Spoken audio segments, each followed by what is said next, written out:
Welcome to Kavitha recipe Tamil. இன்னைக்கு பார்க்க போகிற ரெசிபி ரொம்ப சுவையான ஒரு கிராமத்து முறையில் எப்படி ஒரு கார குழிப்பணியாரமும் இதுக்கு ஒரு சட்னி, தேங்காய் சட்னியை தக்காளி சட்னியும் செய்ய போகிறோம். இது எப்படி செய்யலாங்கிறத பார்க்கலாம் வாங்க. ஃபஸ்ட்டு இந்த ரெசிபி செய்கிறதுக்கு நான் இட்லி மாவு தான் எடுத்திருக்கேன். இதுக்காண்டி தனியாக மாவு அரைக்கலை. இட்லி மாவுலேயே புளிச்ச மாவுலே எப்படி இன்னைக்கு அரைச்சி மறுநாள் எடுத்து வச்சுருக்க மாவு இதில் தான் செய்ய போகிறேன். எப்படி செய்யலாங்கிறத பார்க்கலாம். நான் இப்போ தேங்காய் சட்னி அரைக்க போகிறேன். தேங்காய் சட்னிக்கு கொஞ்சமாக தேங்காய், பொட்டுக்கடலை, இஞ்சி, பூண்டு, பச்சை மிளகா எடுத்து வச்சுருக்கேன். இதை வச்சு மிக்ஸி ஜாரில் அரைச்சிட்டு தாளிப்பு கொடுக்க வேண்டியதேன். இப்போ நான் அரைச்சிட்டு கடைசியாக தாளிச்சுக்கலாம்.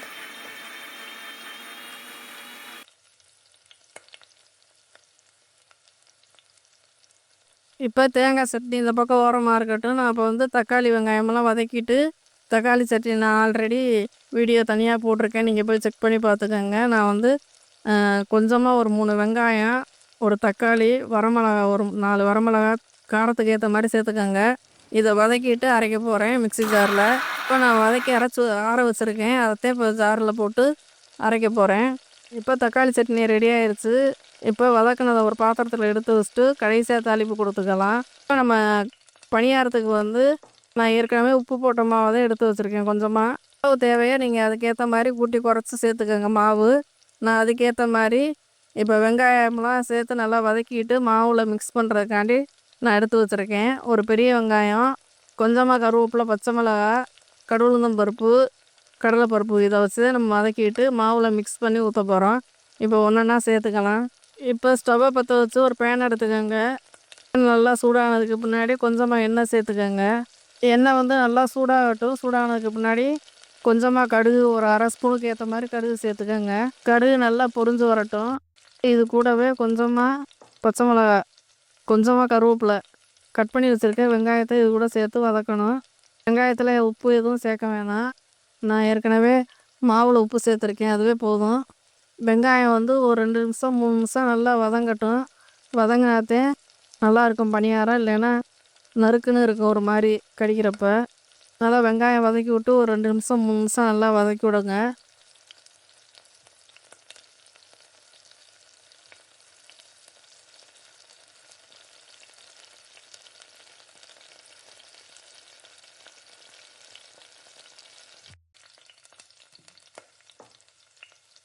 ஸ்டவ்வை லோ ஃப்ளேம்லேயே வச்சுட்டு நல்லா வதக்கி விட்டுக்கோங்க. வெங்காயம் நல்லா வதங்கினதுக்கு பின்னாடி முழுமையாக ஆற வச்சுட்டு மாவில் சேர்க்கணும். சூடாக இருக்கப்போ சேர்க்கக்கூடாது.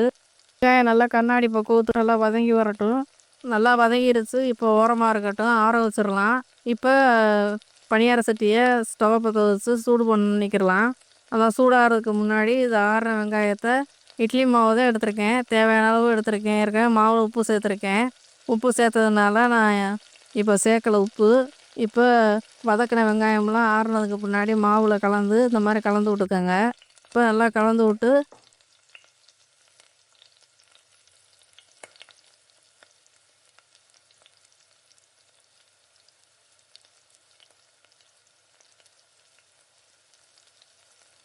இப்போ பணியார கல்லில் இப்போ எல்லா குழியிலையும் நெய்யோ எண்ணெயோ எது இருக்கோ இந்த மாதிரி ஊற்றி நல்லா எல்லா பக்கமும் தடவிட்டு ஒரு கரண்டியில் இந்த மாதிரி மாவை கொஞ்சம் கொஞ்சமாக எல்லா குழியிலையும் ஊற்றிக்கிடலாம்.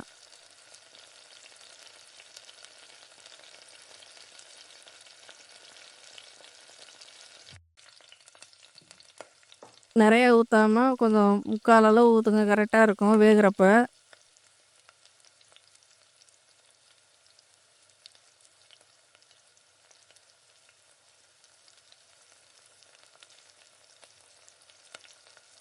இப்போ எல்லா குழியிலையும் இந்த மாதிரி ஊற்றியாச்சு. இப்போ ஸ்டவ்வை முழுமையாக கம்மி பண்ணி வச்சுருங்க. ஏன்னா அதிகமாக வச்சா வெளிப்பக்கம் உள்பக்கம் வெந்துடும். வெளிப்பக்கம் வெந்துடும், உள்பக்கம் வேகாமல் இருக்கும், மாவாகவே இருக்கும். அதனால் நீங்கள் என்ன பண்ணுறீங்க, இப்போ ஒரு 2 நிமிஷம் 3 நிமிஷம் வேக விடுங்க. அப்படியே திருப்பி போடாமல் வேக விட்ருங்க. செக் பண்ணிவிட்டு அப்புறம் திருப்பி போடுங்க. அப்படியே 2 பக்கமும் திருப்பி திருப்பி போட்டு வேக வச்சு எடுக்கணும். ஸ்டவ்வை அதிகமாக வச்சிங்கன்னா கடைசியாக உள்ளே வேகாது. பணியாரம் 2 பக்கமும் வெளியில் மட்டும் வந்திருக்கும், உள்ளே வேகாமல் இருக்கும்.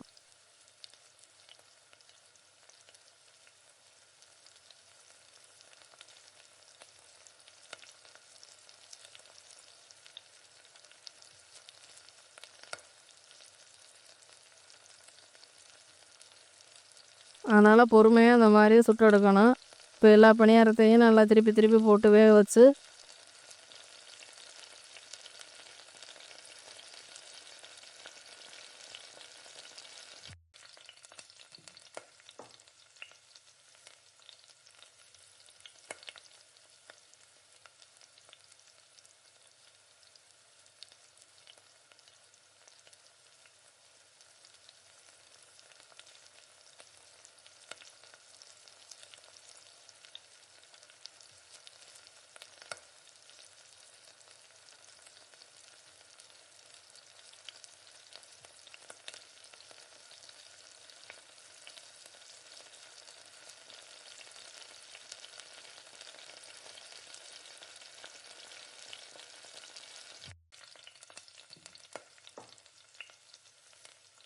இப்போ ஒரு தட்டில் மாற்றி எடுத்து வச்சுருக்கேன்.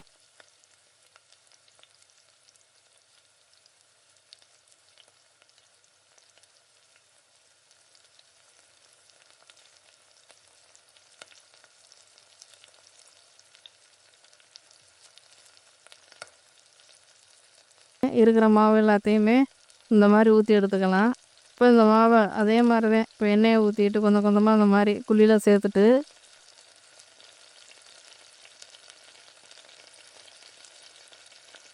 எண்ணெயை இந்த மாதிரி சேர்த்துட்டு நல்லா தடவி விடுக்கங்க. இப்போ இந்த மாவை கொஞ்சம் கொஞ்சமாக கரண்டியில் எடுத்து ஊற்ற போகிறோம். எல்லா குழிலையும் ஒரே மாதிரி ஒரே அளவாக ஊற்றிக்கங்க.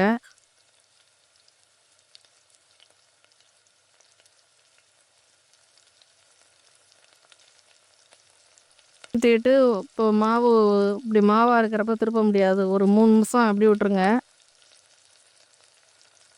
எடுக்க வராது. இப்போ ஒரு 3 நிமிஷம் 4 நிமிஷம் அப்படியே பொறுமையாக ஸ்டவ்வை சிம்மில் வச்சுருங்க. வேகட்டும், உள்ளே வேகட்டும். செக் பண்ணிவிட்டு திருப்பி விடுங்க. ஒரு ஸ்பூனை வச்சு நல்லா செக் பண்ணிக்கோங்க வெந்திருக்குதா என்னென்னு.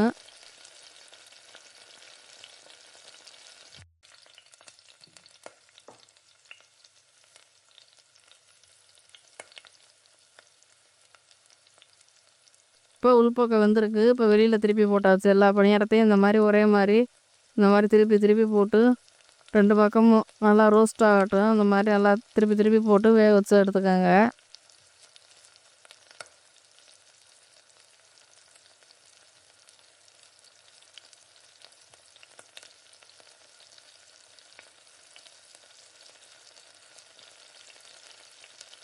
எல்லா பணியாரத்தையும் ஒரே மாதிரி இந்த மாதிரி திருப்பி திருப்பி போட்டு வேக வச்சுட்டு கொஞ்சமாக எண்ணெயை மேலே ஊற்றி விட்டா நல்லா சாஃப்டாக இருக்கும் பணியாரம். ரொம்ப பின்னாடி மாவு அரைச்சிக்கிட்டு சிரமப்பட வேணாம்.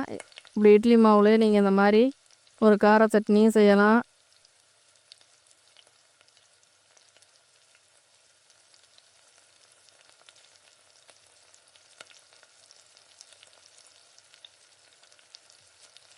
இனிப்பு பணியாரம் நம்ம போட்டிருக்கோம் சேனலில், போய் செக் பண்ணி பாருங்கள். இப்போ மேலாக எண்ணெயை தடவிட்டு ஒரு தட்டில் மாற்றி எடுத்து வச்சுக்கலாம்.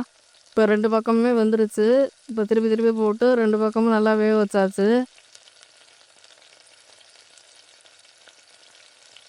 இப்போ தட்டில் மாற்றி எடுத்து வச்சுக்கலாம்.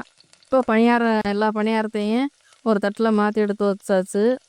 இப்போ சட்னிக்கு நம்ம ஒரு தாளிப்பு கொடுத்துக்கலாம். இப்போ தக்காளி சட்னி, தேங்காய் சட்னி நம்ம ஏற்கனவே அரைச்சி வச்சுருந்தோம். இப்போ ஒரு 2 ஸ்பூன் 3 ஸ்பூன் எண்ணெய் சேர்த்துக்கோங்க. இது கூடவே கடுகு, உளுந்தம் பருப்பு, கருவேப்பிலை சேர்த்துட்டு தாளித்து கொட்ட வேண்டியதேன். இப்போ எண்ணெய் சேர்த்தாச்சு. கடுகு கொஞ்சம் சேர்த்து கடுகு நல்லா பொரிஞ்சு வர்றப்ப கொஞ்சமாக கருவேப்பிலை இதையும் சேர்த்துட்டு அப்படியே சட்னியில் சேர்த்துக்க வேண்டியதேன். சேர்த்து விட்டு நல்லா கலந்து விட்டுக்கோங்க. அந்த மாதிரி தான் தக்காளி சட்னியும் தாளிக்க போகிறோம். இது ஓரமாக இருக்கட்டும் தேங்காய் சட்னி. இப்போ கொஞ்சமாக எண்ணெய் சேர்த்துக்கோங்க. இது கூடவே கொஞ்சமாக கடுகு சேர்த்துட்டு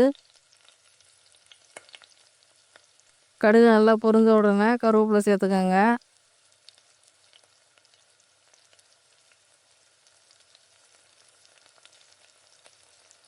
நல்லா 2 பொரிஞ்சதுக்கு பின்னாடி சட்னியில் சேர்த்து நல்லா கலந்து விட்டுக்கோங்க.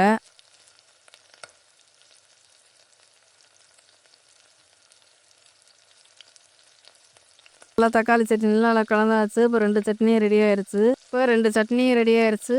பணியாரமும் ரெடி ஆயிடுச்சு. சட்னி கூட அந்த காரக்குழி பணியாரம் சாப்பிட்றப்ப ரொம்ப அருமையாக இருக்கும். சாப்பிடாத குழந்தைங்க கூட விரும்பி கேட்டு வாங்கி சாப்பிடுங்க. தட்டே காலி ஆயிரும். அந்தளவுக்கு அவ்வளோ ருசியாக இருக்கும். நீங்கள் செஞ்சு சாப்பிடுங்க. ரொம்ப நல்லாயிருக்கும். இந்த வீடியோ பிடிச்சிருந்தா லைக் பண்ணுங்கள், ஷேர் பண்ணுங்கள், மறக்காமல் சப்ஸ்கிரைப் பண்ணிடுங்க, ஹைப் பண்ணிடுங்க.